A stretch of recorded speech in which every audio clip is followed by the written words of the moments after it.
ਸਤਨਾਮ ਵਾਹਿਗੁਰੂ ਸਾਹਿਬ JIO. Bilawal ਮਹਲਾ ਤੀਜਾ।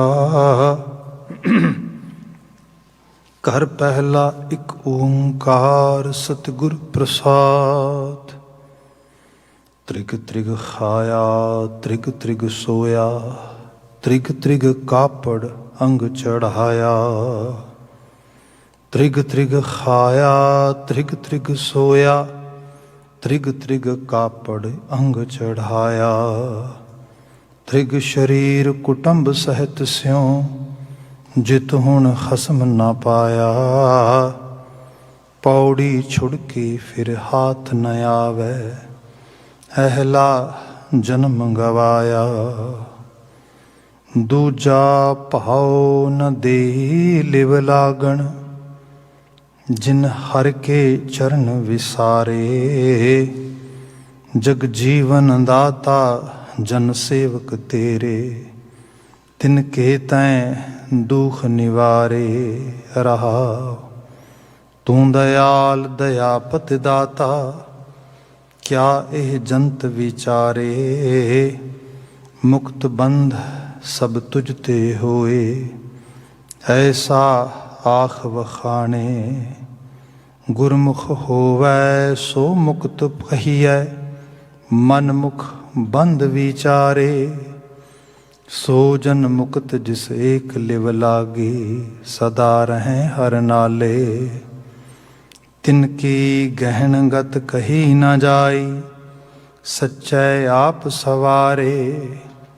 ਭਰਮ ਭੁਲਾਣੇ ਸੇ ਮਨ ਮੁਖ ਕਹੀਐ, ਨਾ ਉਰਵਾਰ ਨਾ ਪਾਰੇ। ਜਿਸ ਨੌ ਨਦਰ ਕਰੇ ਸੋਈ ਜਨ ਪਾਏ, ਗੁਰ ਕਾ ਸ਼ਬਦ ਸੰਭਾਲੇ। ਹਰ ਜਨ ਮਾਇਆ ਮਾਹਿ ਨਿਸਤਾਰੇ। ਨਾਨਕ ਭਾਗ ਹੋਵੈ ਜਿਸ ਮਸਤਕ, ਕਾਲਹਿ ਮਾਰ ਬਿਦਾਰੇ। ਜਿਸ ਨੋ ਨਦਰ ਕਰੇ ਸੋਈ ਜਨ ਪਾਏ, ਗੁਰ ਕਾ ਸ਼ਬਦ ਸੰਭਾਲੇ। ਹਰ ਜਨ ਮਾਇਆ ਮਾਹਿ ਨਿਸਤਾਰੇ। ਨਾਨਕ ਭਾਗ ਹੋਵੈ ਜਿਸ ਮਸਤਕ, ਕਾਲਹਿ ਮਾਰ ਬਿਦਾਰੇ। ਵਾਹਿਗੁਰੂ ਜੀ ਕਾ ਖਾਲਸਾ, ਵਾਹਿਗੁਰੂ ਜੀ ਕੀ ਫਤਿਹ।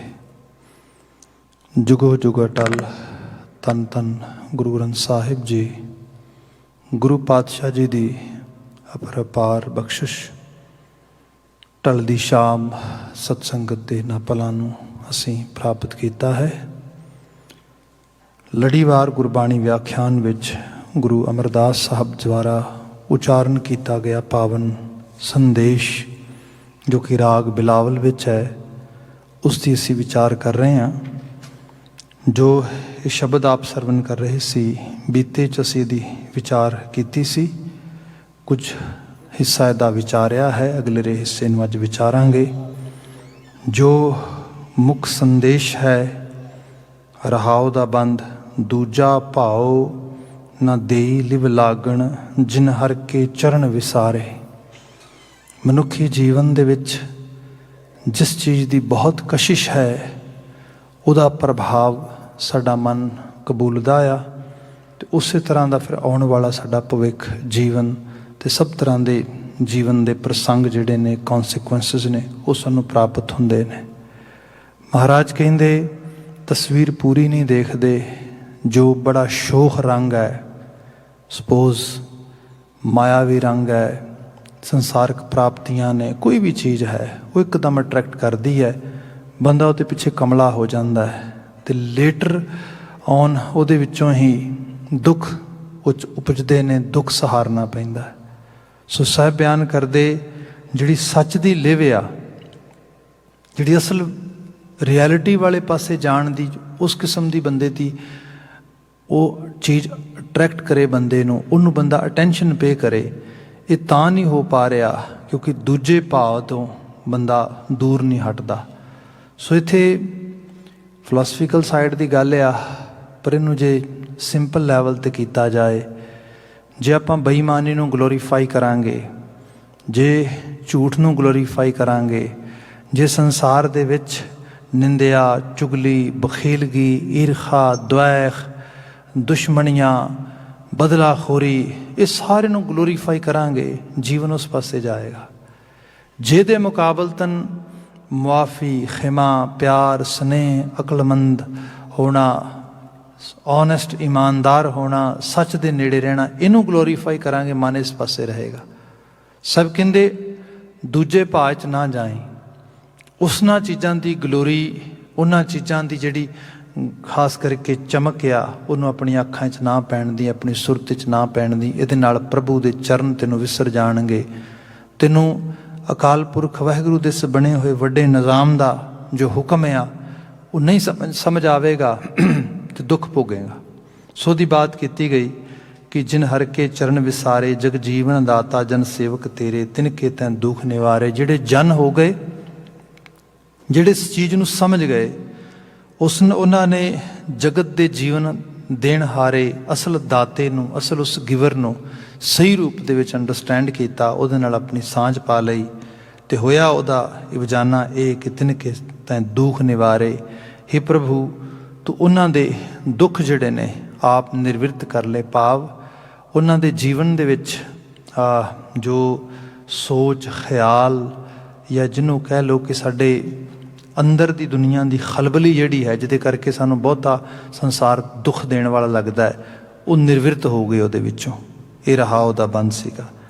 ਹੁਣ ਸ਼ੁਰੂਆਤੀ ਪਦਾ ਹੈ, ਗੁਰੂ ਸਾਹਿਬ ਜ਼ਿਕਰ ਕਰਦੇ, ਤੂੰ ਦਇਆਲ ਦਇਆਪਤ ਦਾਤਾ, ਕਿਆ ਇਹ ਜੰਤ ਵਿਚਾਰੇ। ਅਰਦਾਸ ਹੈ ਗੁਰੂ ਅਮਰਦਾਸ ਸਾਹਿਬ ਦੀ ਕਿ ਬੰਦੇ 'ਤੇ ਹਾਲਾਂਕਿ ਮੋਰਲ ਡਿਊਟੀ ਲਾਈ ਜਾਂਦੀ ਹੈ ਕਿ ਸਾਡੀ ਮੋਰਲ ਡਿਊਟੀ ਹੈ ਅਸੀਂ ਸੱਚ ਦੇ ਰਾਹ 'ਤੇ ਤੁਰੀਏ, ਅਸੀਂ ਦੁਨੀਆ ਦੀਆਂ ਸਭ ਵਬਾਵਾਂ, ਵਿਕਾਰ, ਬੈਡ ਡੀਡਸ, ਡੀਮੈਰਿਟਸ, ਉਹਨਾਂ ਤੋਂ ਆਪਣੇ ਆਪ ਨੂੰ ਸੇਵ ਕਰੀਏ। ਇਹ ਸਾਡੀ ਮੋਰਲ ਡਿਊਟੀ ਹੈ। ਪਰ ਜੇ ਦੇਖਿਆ ਜਾਏ ਤੇ ਜੇ ਅਸੀਂ ਦੂਜੇ ਭਾਅ ਦੀ ਗੱਲ ਕੀਤੀ ਹੈ, ਸ਼ੋਖ ਰੰਗ ਦੀ ਬਾਤ ਕੀਤੀ ਹੈ, ਮਾਇਆਵੀ ਸੰਸਾਰ, ਇਲਿਊਜ਼ਨਫੁਲ ਜਿਹੜਾ ਇਹ ਸਾਰੇ ਦਾ ਸਾਰਾ ਦਸਤੂਰ ਹੈ ਸੰਸਾਰ ਦਾ, ਇਹਦੀ ਗੱਲ ਕੀਤੀ ਹੈ, ਇਹ ਵੀ ਤੇ ਕਰਤਾਰ ਤੇਰਾ ਹੀ ਬਣਾਇਆ ਹੋਇਆ ਆ। ਤੇ ਜੇ ਤੇਰੀ ਬਣਾਈ ਰਚਨਾ ਦੇ ਵਿੱਚ ਬੰਦਾ ਗਵਾਚ ਜਾਂਦਾ ਆ ਤੇ ਮਾਲਕ ਫਿਰ ਤੇਰੇ ਅੱਗੇ ਤਰਲਾ ਆ ਕਿ ਤੂੰ ਹੀ ਬਚਾ ਇਹਨਾਂ ਨੂੰ, ਕਿਉਂਕਿ ਅਲਟੀਮੇਟਲੀ ਇਹਨਾਂ ਦਾ ਤੇ ਦੋਸ਼ ਕੋਈ ਨਹੀਂਗਾ। ਸੋ ਇਸ ਦੀ ਬਾਤ ਗੁਰਬਾਣੀ ਵੀ ਕਰ ਰਹੀ ਹੈ। ਇਹਦਾ ਮਾਇਨਾ ਇਹ ਬਣਦਾ ਕਿ ਸਾਨੂੰ ਕਿਸੇ ਨੂੰ ਜੱਜ ਕਰਕੇ ਤੇ ਉਹਦੇ ਬਾਬਤ ਆਪ ਹੀ ਫੈਸਲਾ ਨਹੀਂ ਦੇ ਦੇਣਾ ਚਾਹੀਦਾ, ਬਲਕਿ ਕਿਸੇ ਦਾ ਦੋਖ ਦਿਸੇ, ਕਿਸੇ ਦੀ ਕਮੀ ਦਿਸੇ, ਕਿਸੇ 'ਚ ਕੋਈ ਖਾਮੀ ਲੱਗੇ ਤੇ ਸਾਨੂੰ ਉਹਦੇ ਬਾਬਤ ਅਰਦਾਸ ਕਰਨੀ ਚਾਹੀਦੀ ਹੈ। ਗੁਰੂ ਅਮਰਦਾਸ ਸਾਹਿਬ ਇਹਦੀ ਗੱਲ ਸਮਝਾਉਂਦੇ ਤੇ ਗੁਰੂ ਨਾਨਕ ਸਾਹਿਬ ਖੁਦ ਇਹ ਕਰਦੇ। ਬਾਬਾ ਜੀ ਉਹਨਾਂ ਲੋਕਾਂ ਦਾ ਜਾ ਕੇ ਦਾਮਨ ਫੜਦੇ, ਉਹਨਾਂ ਲੋਕਾਂ ਦਾ ਜਾ ਕੇ ਹੱਥ ਫੜਦੇ, ਉਹਨਾਂ ਲੋਕਾਂ ਦੇ ਸਿਰ 'ਤੇ ਹੱਥ ਰੱਖਦੇ ਜਿਨ੍ਹਾਂ ਨੂੰ ਸੰਸਾਰ ਤਿਰਸਕਾਰ, ਸੰਸਾਰ ਜਾਜੇ ਕਰਦਾ ਹੈ, ਮਾੜੇ ਨੇ, ਗੁਨੇਗਾਰ ਨੇ, ਇਹ ਕੋਝੇ ਨੇ, ਭੈੜੇ ਨੇ। ਬਾਬਾ ਜੀ ਕਹਿੰਦੇ ਨਾ, ਇਹ ਮਾਲਕ ਦੇ ਬਣਾਏ ਸੰਸਾਰ 'ਤੇ ਅਸੀਂ ਕੌਣ ਹੁੰਦੇ ਹਾਂ ਜੱਜ ਕਰਨ ਵਾਲੇ। ਬਲਕਿ ਜੇ ਉਹਨਾਂ ਦੀਆਂ ਚੋਇਸਿਸ ਠੀਕ ਨਹੀਂ ਗਈਆਂ, ਜੇ ਉਹਨਾਂ ਦਾ ਜੀਵਨ ਦਾ ਰਾਹ ਪੰਥ ਸਾਨੂੰ ਠੀਕ ਨਹੀਂ ਲੱਗਦਾ, ਫਿਰ ਮੋਰਲ ਡਿਊਟੀ ਲਗਾ ਕੇ ਮੋਰਲ ਕੈਪ ਦੇ ਅੰਡਰ ਉਹਨਾਂ ਨੂੰ ਜਿਹੜਾ ਅਸੀਂ ਓਪਰੈਸ ਨਾ ਕਰੀਏ, ਉਹਨਾਂ ਦੀ ਬਾਂਹ ਫੜ ਕੇ ਉਹਨਾਂ ਨੂੰ ਸਹੀ ਰਾਹ 'ਤੇ ਪਾਈਏ ਤੇ ਦਾਤੇ ਦੇ ਚਰਨਾਂ 'ਚ ਅਰਦਾਸ ਕਰੀਏ, ਮਾਲਕ ਇਹਨਾਂ ਨੂੰ ਵੀ ਤੌਫੀਕੀਅਤ ਦੇ, ਇਹਨਾਂ ਨੂੰ ਵੀ ਮੱਤ ਦੇ, ਸੋਝੀ ਦੇ। ਇੱਥੇ ਸਭ ਨੇ ਬਿਆਨ ਕੀਤਾ, ਤੂੰ ਦਇਆਲ ਦਇਆਪਤ ਦਾਤਾ, ਦਇਆ ਦਾ ਪਤੀ ਹੈ ਤੂੰ ਤਰਸ ਦੇ ਘਰ ਦਾ ਮਾਲਕ ਹੈ। ਤੂੰ ਚਾਹੇ ਤੇ ਕਿਸੇ ਦੇ ਉੱਤੇ ਵੀ ਆਪਣਾ ਜੋ ਕੰਪੈਸ਼ਨੇਟ ਹੋਣ ਵਾਲਾ ਤੇਰਾ ਇੱਕ ਮਹਾਨਤਮ ਵਿਹਾਰ ਆ, ਜਿਹੜਾ ਇੱਕ ਤੇਰਾ ਮਹਾਨਤਮ ਬਿਹੇਵੀਅਰ ਆ, ਤੂੰ ਉਸ ਨੂੰ ਡੈਮੋਸਟ੍ਰੇਟ ਕਰ ਸਕਣਾ, ਤੂੰ ਉਹਦੀ ਮੁਜ਼ਾਹਰੇਕਾਰੀ ਕਰ ਸਕਦਾ ਹੈ ਮਾਲਕ। ਸੋ ਇਸ ਕਰਕੇ ਕਿਆ ਤੂੰ ਦਇਆਲ ਦਇਆਪਤ ਦਾਤਾ, ਕਿਆ ਇਹ ਜੰਤ ਵਿਚਾਰੇ, ਤੇ ਇਹ ਵਿਚਾਰੇ ਜੀ ਜੰਤ ਕਰਨਗੇ ਵੀ ਕੀ। ਅਸੀਂ ਸ਼ਬਦ ਪੜ੍ਹਦੇ ਹਾਂ ਨਾ ਕਿ ਆਪ ਆਪਣੀ ਬੁੱਧ ਹੈ ਜੇਤੀ, ਬਰਨਤ ਪਿੰਨ ਪਿੰਨ ਤੋਹੇ ਤੇਤੀ। ਵੀ ਜਿੰਨੀ ਕੁ ਬੌਧਿਕਤਾ ਆ, ਜਿੰਨੀ ਕੁ ਸਮਝ ਆ, ਉਹਦੇ ਮੁਤਾਬਕ ਹੀ ਬੰਦਾ ਫੈਸਲਾ ਲਏਗਾ। ਤੇ ਬੌਧਿਕਤਾ ਜਿਹੜੀ ਹੈ, ਜਿਹਨੂੰ ਤੁਸੀਂ ਇੰਟਲੈਕਟ ਕਹਿ ਲਓ, ਵਿਜ਼ਡਮ ਕਹਿ ਲਓ, ਇਹ ਕੋਈ ਅਸੀਂ ਆਪਣੀ ਕਿਚਨ 'ਚ ਤੇ ਬੈਠ ਕੇ ਬਣਾ ਨਹੀਂ ਸਕਦੇ। ਬੰਦਾ ਘਰ 'ਚ ਪਕਵਾਨ ਤੇ ਜੈਸੇ ਮਰਜ਼ੀ ਬਣਾ ਲਵੇ, ਬੰਦਾ ਕੋਈ ਜਿਸ ਕਿਸਮ ਦਾ ਚਾਹੇ ਲਿਬਾਸ ਪਾਉਣਾ, ਕੱਪੜਾ ਪਾਉਣਾ, ਕੋਈ ਰਹਿਣ ਸਹਿਣ ਬਣਾਉਣਾ, ਉਹ ਤੇ ਬਣਾ ਸਕਦਾ ਹੈ। ਪਰ ਜੋ ਅਕਲ ਦਾ ਖਾਨਾ ਆ, ਉਹ ਅਸੀਂ ਆਪ ਥੋੜ੍ਹਾ ਬਣਾ ਸਕਦੇ ਹਾਂ।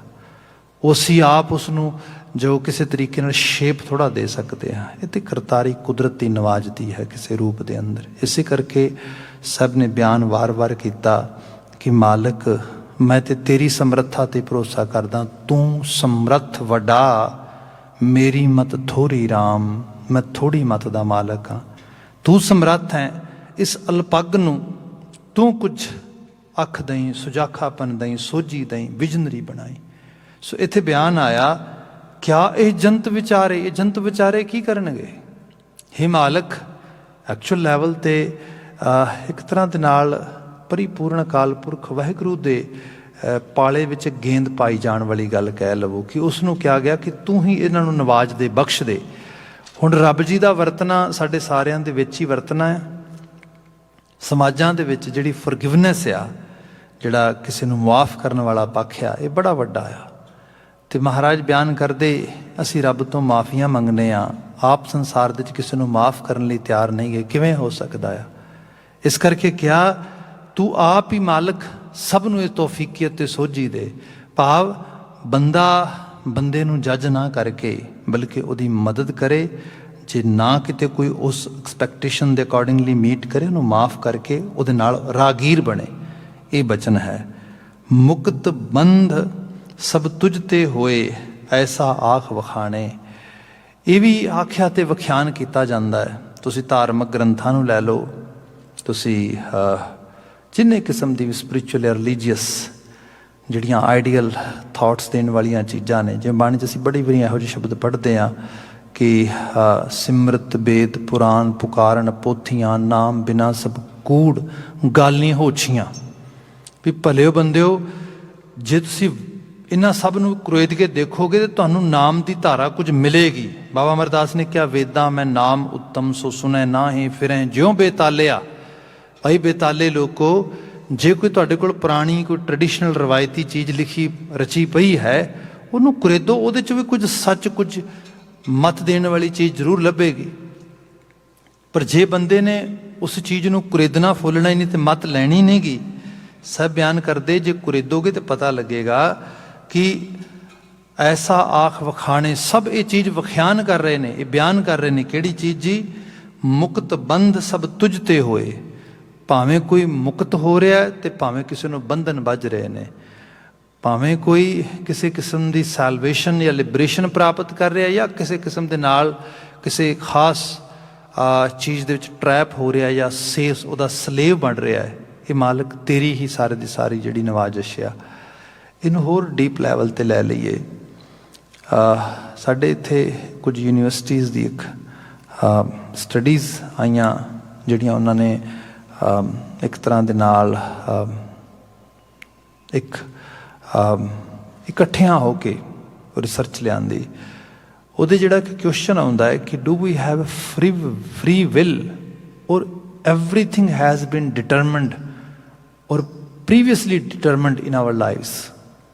ਕਿ ਸਾਡੇ ਕੋਲ ਫ੍ਰੀ ਵਿਲ ਆ, ਜੋ ਅਸੀਂ ਚਾਹੁੰਦੇ ਆਪਣੀ ਮਰਜ਼ੀ ਨਾਲ ਕਰ ਸਕਦੇ ਹਾਂ, ਜਾਂ ਕੁਦਰਤ ਨੇ ਆਲਰੇਡੀ ਪ੍ਰੀ ਡਿਸਾਈਡਡ ਕੁਝ ਸਾਨੂੰ ਦੇ ਦਿੱਤਾ, ਸਾਨੂੰ ਉਹਦੇ ਅਕੋਰਡਿੰਗਲੀ ਹੀ ਚੱਲਣਾ ਪੈਂਦਾ ਹੈ। ਇਹਦੇ ਉੱਤੇ ਤੇ ਆਮ ਕਰਕੇ ਅਸੀਂ ਕਹਿੰਦੇ ਨਹੀਂ ਸਾਡੇ ਕੋਲ ਤੇ ਫ੍ਰੀ ਵਿਲ ਆ। ਪਰ ਰਿਸਰਚ ਨੇ ਦੱਸਿਆ ਐਸਾ ਨਹੀਂ ਹੈਗਾ। ਰਿਸਰਚ ਵਿੱਚ ਬੜੇ ਬੜੇ ਸਕਾਲਰ, ਹਿਊਮਨ ਸਾਈਕੋਲੋਜੀ ਵਾਲੀ ਸਾਈਡ ਤੋਂ, ਹਿਊਮਨ ਬਿਹੇਵੀਅਰ ਦੀ ਸਾਈਡ ਤੋਂ, ਹਿਊਮਨ ਹੋਲ ਪਰਸੋਨਾ, ਹੋਲ ਪਰਸਨੈਲਿਟੀ ਜਿਹੜੀ ਹੈ ਉਹਨੂੰ ਅੰਡਰਸਟੈਂਡ ਕਰਨ ਵਾਲੇ, ਈਚ ਐਂਡ ਐਵਰੀ ਕੰਪੋਨੈਂਟ ਦੇ ਉੱਤੇ ਜਿਨ੍ਹਾਂ ਦੀ ਮੁਹਾਰਤ ਹੈ, ਉਹ ਲੋਕ ਇਨਵੋਲਵ ਹੋਏ। ਉਹਨਾਂ ਕਿਹਾ ਕਿ ਸੱਚ ਇਹ ਹੈ, ਜੇਕਰ ਬੰਦੇ ਨੂੰ ਅਤੇ ਬੰਦੇ ਦੇ ਆਲੇ ਦੁਆਲੇ ਨੂੰ ਪ੍ਰੋਪਰਲੀ ਸਟੱਡੀ ਕਰੋਗੇ, we are all get this life with a certain kind of neurology, neurowiring, genetic makeup, physical ability and chemical system inside us. ਇਹ ਸਾਰੇ ਦੇ ਸਾਰੇ ਸਾਡੇ ਕੰਟਰੋਲ ਤੋਂ ਬਾਹਰ ਨੇ। ਸਾਨੂੰ ਨਹੀਂ ਪਤਾ ਅਸੀਂ ਕਿਸ ਜੈਨੇਟਿਕ ਮੇਕਅਪ ਨੂੰ ਲੈ ਕੇ ਧਰਤੀ ਤੇ ਆਉਣਾ ਸੀਗਾ। ਸਾਡੀ ਚੋਇਸ ਥੋੜ੍ਹਾ ਚੱਲੀ, ਮਦਰ ਨੇਚਰ ਨੇ ਬਲੈਸ ਕੀਤਾ। ਜਿਵੇਂ ਸਪੋਜ਼ ਇਹਨੂੰ ਇਸ ਤਰ੍ਹਾਂ ਵੀ ਕਿਹਾ ਜਾਂਦਾ ਹੈ ਕਿ ਜਿਹੜੇ ਮਾਂ ਬਾਪ ਨੇ, ਭੈਣ ਭਰਾ ਨੇ, ਚਾਚੇ ਤਾਏ ਨੇ, ਅਸੀਂ ਨਹੀਂ ਚੂਜ਼ ਕਰਦੇ, ਇਹ ਕੁਦਰਤ ਸਾਨੂੰ ਗਿਫਟ ਕਰਦੀ ਹੈ। ਮੈਂ ਮਾਂ ਕਿਹਨੂੰ ਕਹਿਣਾ, ਪਿਤਾ ਕਿਹਨੂੰ ਕਹਿਣਾ, ਇਹ ਮੇਰੀ ਚੋਇਸ ਨਹੀਂ ਸੀ, ਮਦਰ ਨੇਚਰ ਨੇ ਮੈਨੂੰ ਗਿਫਟ ਕੀਤਾ। ਮੇਰੇ ਸਿਬਲਿੰਗਸ ਕੌਣ ਹੋਣਗੇ, ਇਹ ਮੇਰਾ ਡਿਸੀਜਨ ਨਹੀਂ ਗਾ, ਇਹ ਮਦਰ ਨੇਚਰ ਨੇ ਡਿਸਾਈਡ ਕਰਕੇ ਮੈਨੂੰ ਦਿੱਤਾ ਹੈ। ਸੋ ਜਾ ਕੇ ਪਤਾ ਲੱਗਾ ਕਿ ਜੋ ਜੈਨੇਟਿਕ ਮੇਕਅਪ ਆ, ਤੇ ਉਸ ਜੈਨੇਟਿਕ ਮੇਕਅਪ ਦੇ ਨਾਲ ਜੋ ਖਾਸ ਕਰਕੇ ਨਿਊਰੋ ਵਾਇਰਿੰਗ ਤੇ ਸਭ ਕੁਝ ਆ ਰਿਹਾ, ਇਹ ਤੇ ਜਨਮਜਾਤ ਬੰਦੇ ਨੂੰ ਪ੍ਰਾਪਤ ਹੋ ਰਿਹਾ ਉਸ ਰੂਪ ਦੇ ਵਿੱਚ। ਬੰਦੇ ਦਾ ਇਹ 'ਤੇ ਕੋਈ ਬਹੁਤ ਵੱਡਾ ਕੰਟਰੋਲ ਨਹੀਂ ਹੈਗਾ। ਇੱਕ ਚੀਜ਼ ਇਹ ਹੋ ਗਈ। ਉਸ ਤੋਂ ਬਾਅਦ ਜਿਹੜਾ ਇਨਵਾਇਰਮੈਂਟ ਹੈ, ਜਿਹੜਾ ਗਿਵਨ ਜੋਗ੍ਰਾਫੀਕਲ ਜਾਂ ਡੋਮੈਸਟਿਕ ਇਨਵਾਇਰਮੈਂਟ ਹੈ, ਉਹ ਵੀ ਮੋਸਟਲੀ ਅਸੀਂ ਜੋ ਜਨਮਜਾਤ ਪ੍ਰਾਪਤ ਹੁੰਦਾ ਉਹਦੇ ਨਾਲ ਹੀ ਅੱਗੇ ਵੱਧਦੇ ਹਾਂ। ਜਿਵੇਂ ਨੂੰ ਬਹੁਤ ਸਰਲ ਕਰਕੇ ਬਿਆਨ ਕੀਤਾ ਜਾਂਦਾ ਕਰਮ ਫਿਲਾਸਫੀ ਦੇ ਅੰਡਰ। ਸਾਡੇ ਇੱਥੇ almost universal health care system ਹੈ। ਹੌਸਪੀਟਲਸ ਦੇ ਵਿੱਚ ਸਪੋਜ਼ ਕੋਈ ਡਿਲੀਵਰੀ ਵਾਰਡ ਹੈ ਇੱਥੇ, ਕੋਈ ਹੌਸਪੀਟਲ ਦਾ ਹਿੱਸਾ ਜਿੱਥੇ ਬੱਚੇ ਪੈਦਾਇਸ਼ ਲੈਂਦੇ ਨੇ, ਉੱਥੇ ਇੱਕੋ ਸਮੇਂ ਦੇ ਵਿੱਚ 2 ਲੇਡੀਜ਼ ਨੂੰ ਇਕੱਠੇ ਡਿਲੀਵਰੀ ਵਾਸਤੇ ਜਿਹੜਾ ਹੈਗਾ ਉਹ ਐਡਮਿਟ ਕੀਤਾ ਗਿਆ। ਇੱਕ ਬੱਚੇ ਦੀ ਪੈਦਾਇਸ਼ ਹੋਈ ਹੈ ਅਤੇ ਉਸਨੇ ਪੈਦਾ ਹੋਣ ਦੇ ਨਾਲ ਹੀ ਬਾਹਰ ਵੇਟਿੰਗ ਰੂਮ ਦੇ ਵਿੱਚ, ਪਾਰਕਿੰਗ ਲਾਟ ਦੇ ਵਿੱਚ, ਹੌਸਪੀਟਲ ਦੇ ਵਿੱਚ ਕੋਈ 50 ਲੋਕ ਗਿਫਟ ਲੈ ਕੇ ਖੜ੍ਹੇ ਨੇ। ਅਨੇਕਾਂ ਤਰ੍ਹਾਂ ਦੇ ਉੱਥੇ ਬੁਕੇ ਨੇ, ਉੱਥੇ ਵੱਖਰੇ ਵੱਖਰੇ ਬਲੂਨਸ ਨੇ, ਕੰਗਰੈਚੁਲੇਸ਼ਨ ਦਿੱਤੀਆਂ ਜਾ ਰਹੀਆਂ ਨੇ, ਸ਼ੇਅਰਿੰਗ ਹੋ ਰਹੀ, ਸਭ ਚੀਜ਼ਾਂ ਇਸ ਰੂਪ ਦੇ ਵਿੱਚ। ਦੂਸਰੇ ਪਾਸੇ ਸੇਮ ਟਾਈਮ ਦੇ ਵਿੱਚ ਇੱਕ ਨਾਲ ਦਾ ਬੈੱਡ ਆ, ਉਹਦੇ ਉੱਤੇ ਇੱਕ ਮਾਂ ਨੇ ਬੱਚੇ ਨੂੰ ਜਨਮ ਦਿੱਤਾ ਹੈ ਅਤੇ ਉਹ ਕਿਸੇ ਸ਼ੈਲਟਰ ਤੋਂ ਲਿਆਂਦੀ ਗਈ ਹੈ ਅਤੇ ਉਹਦਾ ਕੋਈ ਫੈਮਿਲੀ ਮੈਂਬਰ ਅਤੇ ਕੋਈ ਜਾਣਕਾਰ ਵੀ ਨਹੀਂ ਹੈਗਾ, ਬਲਕਿ ਨਰਸ ਨੂੰ ਕਾਲ ਕਰਕੇ ਕਿਸੇ ਸੋਸ਼ਲ ਵਰਕਰ ਨੂੰ ਬੁਲਾਉਣਾ ਪੈਂਦਾ, ਕਿਉਂਕਿ ਇਹਦੀਆਂ ਜਿਹੜੀਆਂ ਰੈਸਟ ਫਾਰਮੈਲਿਟੀਜ਼ ਨੇ, ਪੇਪਰ ਵਰਕ ਹੈ, ਉਹ ਸਾਰਾ ਆ ਕੇ ਪੂਰਾ ਕਰਵਾ ਸਾਡੇ ਨਾਲ। ਕਿਸੇ ਨੇ ਉਹਨੂੰ ਆ ਕੇ ਕੰਗਰੈਚੁਲੇਸ਼ਨ ਜਾਂ ਕਿਸੇ ਨੇ ਜੀ ਆਇਆਂ ਤੇ ਕੀ ਕਹਿਣਾ ਆ। ਇੱਕੋ ਸਮੇਂ ਦੇ ਵਿੱਚ ਅਜੇ ਉਸ ਨਵਜਾਤ ਨੇ ਕੋਈ ਕਰਮ ਨਹੀਂ ਕੀਤਾ ਧਰਤੀ 'ਤੇ, ਕੋਈ ਉਸਨੇ ਤਾਂ ਜੇ ਫਿਜ਼ੀਕਲ ਲੈਵਲ 'ਤੇ ਸਾਹ ਵੀ ਨਹੀਂ ਲਿਆ, ਸਾਹ ਵੀ ਪਹਿਲੀ ਵਾਰੀ ਲਿਆ। ਇੱਕ ਜਨਮਜਾਤ ਅਮੀਰੀਅਤ ਨੂੰ ਮਾਣ ਰਿਹਾ ਹੈ, ਸ਼ੋਹਰਤ ਨੂੰ ਮਾਣ ਰਿਹਾ ਹੈ, ਇੱਕ ਬੜੀ ਵੱਡੀ ਲਗਜ਼ਰੀਅਸ ਲਾਈਫ ਉਹਦੇ ਵਾਸਤੇ ਵੇਟ ਕਰ ਰਹੀ ਹੈ। ਇੱਕ ਜਨਮਜਾਤ ਬਹੁਤ ਵੱਡੇ ਚੈਲੰਜਸ ਦੇ ਨਾਲ ਆ ਰਿਹਾ, ਉਹਦੇ ਵਾਸਤੇ ਡੈਫੀਨੇਟਲੀ ਰਾਹ ਕਿਸੇ ਔਰਫਨ ਕੇਅਰ ਦੇ ਵਿੱਚ ਬਣੇਗਾ, ਕਿਸੇ ਚਾਈਲਡ ਕੇਅਰ ਸੁਸਾਇਟੀ ਨੂੰ ਉਹ ਲੈ ਕੇ ਜਾਏਗੀ। ਉਸ ਪੈਦਾ ਹੋ ਗਏ ਕੈਨੇਡਾ, ਅਮਰੀਕਾ, ਯੂਰਪ ਦੇ ਵਿੱਚ ਬੱਚੇ ਪੈਦਾ ਹੋਏ ਨੇ 8-8, 9-9, 10-10 ਸਾਲਾਂ ਦੇ। ਛੋਟੇ ਛੋਟੇ ਇਸ਼ੂਜ਼ ਵੀ ਉਹਨਾਂ ਦੇ ਜਿਹੜੇ ਨੇ ਉਹਨਾਂ ਨੂੰ ਬੜੀ ਜਿਹੜੀ ਹੈ ਧਿਆਨ ਦਿੱਤਾ ਜਾਂਦਾ ਕਿ ਭਾਈ ਇਹਨਾਂ ਨੂੰ ਕੋਈ ਇੱਥੇ ਘਰ ਦੇ ਵਿੱਚ ਕੋਈ ਇਹਨਾਂ ਨੂੰ ਡਾਂਟਦਾ ਫਟਕਾਰਦਾ ਤਾਂ ਨਹੀਂ ਗਾ, ਕੋਈ ਅਬਿਊਜ਼ ਤਾਂ ਨਹੀਂ ਹੋ ਰਿਹਾ, ਕੋਈ ਇਹਨਾਂ ਨੂੰ ਜਿਹੜਾ ਹੈਗਾ ਸਕੂਲ ਦੇ ਵਿੱਚ ਕੋਈ ਇਨਵਾਇਰਮੈਂਟ ਠੀਕ ਤਾਂ ਨਹੀਂ, ਇਨਵਾਇਰਮੈਂਟ ਠੀਕ ਮਿਲ ਰਿਹਾ ਇਹਨਾਂ ਨੂੰ। ਸੋ ਇਹ ਮਤਲਬ ਇਸ ਰੂਪ ਦੇ ਵਿੱਚ, ਸੋ ਇਹਦਾ ਮਤਲਬ ਇਹ ਹੈ ਉਹਨਾਂ ਦੀ ਕੀ ਚੋਇਸ ਸੀ ਉਹਦੇ 'ਚ। So there are lots of actually areas which are already predetermined, pre-decided. ਉਸ ਨੂੰ ਤੁਸੀਂ ਚਾਹ ਕੇ ਵੀ ਬਦਲ ਨਹੀਂ ਸਕਦੇ, ਆਲਰੇਡੀ ਉੱਥੇ ਮੌਜੂਦ ਨੇ। ਸੋ ਫਿਰ ਮੈਂ ਬੇਨਤੀ ਕਰਾਂ, ਜੈਨੇਟਿਕ ਮੇਕਅਪ ਮਦਰ ਨੇਚਰ ਲਿਆ ਰਹੀ ਹੈ, ਨਿਊਰੋ ਐਬਿਲਿਟੀ ਮਦਰ ਨੇਚਰ ਦੇ ਰਹੀ ਹੈ, ਬਾਡੀ ਦੇ ਕੈਮੀਕਲਸ, ਰਿਐਕਸ਼ਨ, ਐਕਸ਼ਨ ਸਭ ਮਦਰ ਨੇਚਰ ਦੇ ਰਹੀ ਹੈ। ਡੋਮੈਸਟਿਕ ਇਨਵਾਇਰਮੈਂਟ ਜਾਂ ਗਿਵਨ ਜੋਗ੍ਰਾਫੀਕਲ ਇਲਾਕਾ, ਸਾਰਾ ਕੁਝ ਇਹ ਮਦਰ ਨੇਚਰ ਦੇ ਰਹੀ ਹੈ। ਇੰਡੀਵਿਜੂਅਲ ਤੇ ਬਸ ਕਿੰਨਾ ਕੁ ਰਹਿ ਗਿਆ ਹੁਣ ਕਰਨ ਵਾਸਤੇ। ਫਿਰ ਇਕੱਲਾ ਇਹ ਨਹੀਂ ਗਾ, ਇਹ ਵੀ ਦੇਖਿਆ ਗਿਆ ਕਿ ਜੇ ਸੇਮ ਕਿਸਮ ਦੇ ਨਾਲ ਸਾਰੀਆਂ ਚੀਜ਼ਾਂ ਦੇ ਵਿੱਚ ਬੰਦੇ ਨੂੰ ਰੱਖ ਪਾਇਆ ਜਾਏ, ਭਾਵੇਂ ਉਸ ਨੂੰ 50 ਵਾਰੀ ਪਾਓ, 50 ਦੀ 50 ਵਾਰੀ ਉਹ ਸੇਮ ਤਰ੍ਹਾਂ ਦੇ ਡਿਸੀਜਨ ਬਣਾਏਗਾ, ਸੇਮ ਤਰ੍ਹਾਂ ਦੀਆਂ ਚੋਇਸਿਸ ਬਣਾਏਗਾ। ਰੀਜ਼ਨ ਕਿਉਂਕਿ ਇਹਨਾਂ 'ਚੋਂ ਕੋਈ ਚੀਜ਼ ਬਦਲੇਗੀ ਤਾਂ ਉਹਦਾ ਡਿਸੀਜਨ ਬਦਲੇਗਾ। ਇਹ ਚੀਜ਼ਾਂ ਤੇ ਪ੍ਰੀ ਡਿਸਾਈਡਡ ਹੈਗੀਆਂ ਨੇ। ਜਿੱਥੇ ਜਾ ਕੇ ਬੰਦੇ ਕੋਲ ਬਹੁਤ ਜ਼ਿਆਦਾ ਚੋਇਸਿਸ ਨਹੀਂ ਬਚਦੀਆਂ। ਇਸ ਲਈ ਗੁਰਮਤਿ ਨੇ ਕਿਹਾ ਆਪਾਂ ਕੰਮ ਕਰਨਾ ਆ ਇਨਵਾਇਰਮੈਂਟ ਬਦਲਣ 'ਤੇ। ਜਿਹੜੀ ਅਸੀਂ ਟਰਾਂਸਫਰਮੇਸ਼ਨ ਦੀ ਗੱਲ ਕਰਦੇ ਹਾਂ, ਤਬਦੀਲੀ ਦੀ ਗੱਲ ਕਰਦੇ ਆ, ਇਹ ਬੰਦੇ ਦੀ ਕਨਵਰਜਨ ਨਹੀਂ ਹੈ। ਇਸ ਲਈ ਇਹ 2 ਵਰਡ ਅੰਗਰੇਜ਼ੀ ਦੇ ਬੜੇ ਟਿਪੀਕਲ ਵਰਡ ਨੇ ਕਿ Sikh never believe in any sort of any sort of conversion. According to Sikh school of thought, we believe in transformation. ਜਿਹੜੀ ਟਰਾਂਸਫਰਮੇਸ਼ਨ ਹੈ ਇਹ ਹੈ ਬੰਦੇ ਨੂੰ ਡਾਇਰੈਕਟਲੀ ਕਿਸੇ ਜਿਹੜਾ ਹੈ ਬਲੀਫ ਸਿਸਟਮ ਤੋਂ ਤੋੜ ਕੇ ਦੂਜੇ 'ਚ ਲੈ ਕੇ ਜਾਣ ਦੀ ਬਾਤ ਨਹੀਂ ਹੈ। ਬੰਦੇ ਨੂੰ ਮਾਹੌਲ ਐਵੇਂ ਦਾ ਦੇਣਾ, ਉਹਦੀ ਰੂਹ ਦੇ ਵਿੱਚੋਂ ਅਕਾਲ ਦਾ ਕੂਕਣਾ ਨਿਕਲੇ, ਉਹ ਆਪਣੇ ਆਪ ਸਟੈਚੂ ਵਰਸ਼ਿਪਿੰਗ ਛੱਡ ਦੇ, ਆਪਣੇ ਆਪ ਉਹ ਸੁਪਰਸਟੀਸ਼ੀਅਸ ਬਲੀਫ ਸਿਸਟਮ ਛੱਡ ਦੇ, ਆਪਣੇ ਆਪ ਉਹ ਜਾਤ ਪਾਤ ਇਸ ਇਹੋ ਜਿਹੇ ਰਿਚੁਅਲਿਸਟਿਕ ਜਿਹੜਾ ਐਕਸਰਸਾਈਜ਼ ਸਭ ਛੱਡ ਦੇ। ਇਹ ਆਪਣੇ ਆਪ ਛੁੱਟਣਾ ਚਾਹੀਦਾ, ਕਿਉਂਕਿ ਉਸ ਨੂੰ এনवायरमेंट ਸਪੋਰਟ ਕਰੇਗਾ। ਜਿੱਥੇ এনवायरमेंट ਹੀ ਸਪੋਰਟ ਨਹੀਂ ਕਰ ਰਿਹਾ, ਜਿੱਥੇ ਆਲਾ ਦੁਆਲਾ ਸਪੋਰਟ ਨਹੀਂ ਕਰ ਰਿਹਾ, ਸੁਸਾਇਟੀ ਸਪੋਰਟ ਨਹੀਂ ਕਰ ਰਹੀ, ਉੱਥੇ ਉਸ ਇੰਡੀਵਿਜੂਅਲ 'ਤੇ ਕਿੰਨੀ ਕੁ ਮੋਰਲ ਡਿਊਟੀ ਲਗਾਓਗੇ, ਕਿੰਨਾ ਕੁ ਤੁਸੀਂ ਉਹਦੇ ਉੱਤੇ ਮੋਰਲ ਕੈਪ ਲਾ ਕੇ ਉਹਨੂੰ ਜੱਜ ਕਰੋਗੇ, ਉਹਨੂੰ ਪਨਿਸ਼ ਕਰੋਗੇ, ਉਹਨੂੰ ਓਪਰੈਸ ਕਰੋਗੇ। ਗੁਰੂ ਅਮਰਦਾਸ ਸਾਹਿਬ ਇੱਥੇ ਬਿਆਨ ਕਰਦੇ ਕਿ ਮੁਕਤ ਬੰਦ ਸਭ ਤੁਝ ਤੇ ਹੋਏ। ਕੋਈ ਮੁਕਤ ਹੋ ਰਿਹਾ, ਕੋਈ ਬੰਧਨਾਂ 'ਚ ਵੱਜ ਰਿਹਾ, ਇਹ ਵੀ ਤੇ ਤੇਰੇ ਨਿਜ਼ਾਮ ਦੇ ਅੰਦਰ ਹੀ ਹੈ। ਸੋ ਇੰਨੀ ਕੁ ਮੱਤ ਸੋਝੀ ਦੇਣੀ। ਫਿਰ ਇਹ ਹੈ ਵਕਤ ਬਾ ਵਕਤਨ ਧਰਤੀ 'ਤੇ ਦਾਨਸ਼ਮੰਦਾਂ ਦੀ ਇੱਕ ਕਹਿ ਲਓ ਕਿ ਆਮਦ ਹੁੰਦੀ ਹੈ ਕੁਦਰਤ ਦੇ ਹੁਕਮ ਦੇ ਵਿੱਚ, ਜਾਂ ਉਹਨਾਂ ਨੂੰ ਅਸੀਂ ਵੇਖਦੇ ਹਾਂ ਧਰਤੀ ਦੇ ਉੱਤੇ, ਉਹਨਾਂ ਦੇ ਦੁਆਰਾ ਇਨਫਲੂਐਂਸ ਜਨਰੇਟ ਹੁੰਦਾ ਹੈ। ਇਨਫਲੂਐਂਸ ਉਹ ਜਿਹੜਾ ਹੈਗਾ ਪ੍ਰਭਾਵ ਆਪਣਾ ਧਰਤੀ ਦੇ ਮਨੁੱਖਾਂ 'ਤੇ ਪਾਉਂਦੇ ਨੇ। ਗੁਰੂ ਨਾਨਕ ਸਾਹਿਬ, ਭਗਤ ਕਬੀਰ ਜੀ, ਭਗਤ ਰਵਿਦਾਸ ਜੀ, ਧੰਨ ਗੁਰੂ ਗੋਬਿੰਦ ਸਿੰਘ ਸਾਹਿਬ, ਗੁਰੂ ਅਰਜਨ ਸਰੀਖੀਆਂ ਰੂਹਾਂ, ਇਹਨਾਂ ਦੇ ਪ੍ਰਭਾਵ ਅਧੀਨ ਮਨੁੱਖਾਂ ਦੇ ਜੀਵਨ ਦਾ ਕਲਿਆਣ ਹੁੰਦਾ, ਤਬਦੀਲੀ ਆਉਂਦੀ। ਅਤੇ ਇਹ ਵੀ ਕਰਤਾਰੀ ਕੁਦਰਤ ਦੀ ਖੇਡ ਹੈ, ਅਤੇ ਕਰਤਾਰੀ ਕੁਦਰਤ ਨੂੰ ਬਣਾਉਣ ਵਾਲੇ ਕਾਦਰ ਦੀ ਖੇਡ ਹੈ। ਇਸ ਲਈ ਭਾਈ ਗੁਰਦਾਸ ਜੀ ਵਾਰ-ਵਾਰ ਬਿਆਨ ਕਰਦੇ ਵੀ ਜੇ ਅਸੀਂ ਗੁਰੂ ਨਾਨਕ ਸਾਹਿਬ ਦਾ ਗੁਰਪੁਰਬ ਵੀ ਮਨਾਉਂਦੇ ਹਾਂ, ਉਹਨਾਂ ਦੀ ਆਮਦ ਨੂੰ ਅਸੀਂ ਯਾਦ ਕਰਕੇ ਸ਼ੁਕਰਗੁਜ਼ਾਰ ਵੀ ਹੁੰਦੇ ਹਾਂ, ਅਤੇ ਅਸੀਂ ਇਹੋ ਕਹਿੰਦੇ ਹਾਂ, ਸੁਣੀ ਪੁਕਾਰ ਦਾਤਾਰ ਪ੍ਰਭ ਗੁਰੂ ਨਾਨਕ ਜਗਮਾਏ ਪਠਾਇਆ ਹੈ। ਹੇ ਦਾਤਾਰ ਪ੍ਰਭੂ, ਅਸੀਂ ਤੇਰੇ ਧੰਨਵਾਦੀ ਹਾਂ, ਤੂੰ ਸਾਡੀ ਪੁਕਾਰ ਸੁਣੀ, ਤੂੰ ਗੁਰੂ ਨਾਨਕ ਸਾਹਿਬ ਨੂੰ ਸਾਡੇ ਕਲਿਆਣ ਹਿੱਤ ਭੇਜ ਦਿੱਤਾ। ਆ ਉਹਦੇ ਅਰਥ ਭਾਵ ਬਣਦੇ ਨੇ।